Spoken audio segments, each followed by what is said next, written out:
ভারতের যারা আছে দালাল তারাও আমার বিরুদ্ধে। আপনি আমার পক্ষে ভোট দিবেন কি দিবেন না এটা বোঝার কি এর থেকে আর বড় উপায় আছে? সব খারাপ মানুষ একসাথে হইতেছে, সব খারাপ মানুষ একসাথে, কারণ তার পেট বন্ধ হয়ে যাবে, ধান্দা বন্ধ হয়ে যাবে। আমি বিশ্বাস করি আমার মা বোনেরা এখানে যারা আছেন, আমার কাকা কাকিরা যারা আছেন, আমার জ্যাঠারা যারা আছেন, আপনার এনসিপির রাজনীতি সাপলাকলির রাজনীতি করার দরকার নাই। ইনসাফের পক্ষে যারা আছে তাদের পক্ষে আপনার লড়াইটা থাকুক। কারণ এটা 4 লক্ষ প্লাস ভোটারের দায়িত্ব আপনার উপর আসতেছে। উমর রাদিয়াল্লাহু তাআলা আনহু উনি বলছিল ফোরাত নদীর তীরে যদি একটা কুকুরও না খাওয়া থাকে সেটার দায়ভারও আমার উপরে আসবে। উনি বলছিলেন এটা ঠিক এই 4 লাখ মানুষের যদি কোনো একটা কষ্ট হয় যেটা আমার পলিসির মধ্যে, এটার দায়ভার আমি না জানলেও এটা আমার উপরে কিন্তু আসবে। এটা কিন্তু বিশাল বড় দায়িত্ব।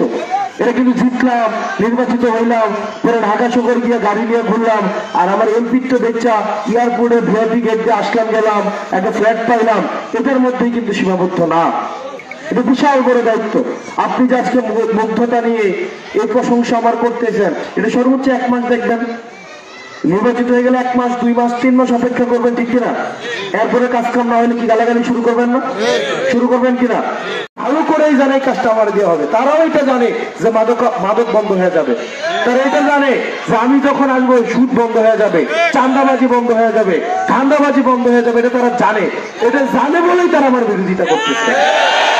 কারণ তাদের পেশায় হচ্ছে চাঁদাবাজি, তাদের পেশায় হচ্ছে ধান্দাবাজি, তাদের পেশায় হচ্ছে মানুষের জিম্মি করে অর্থ আদায় করা। তারা যখন দেখলো যে এই তাদের পেশার মধ্যে এখন টান পড়তেছে, তখন এমন আমার বিরোধিতা শুরু করলো যেটা হাস্যকর।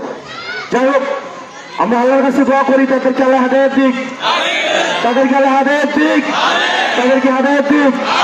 এবং তারা দেখবেন আগামী 12 তারিখ তারা দেখা যাবে অন্য মার্কার মিছিল দেওয়া ভোট কেন্দ্রে যাবে, কিন্তু তারা ভোটটা কিন্তু সাপলাকলিতেই দিবে, ঠিক না? কারণ তাদের কাছে দাওয়াত দিয়ে আপনার পৌঁছাইতে হবে। অনেকে মনে করে কি যেহেতু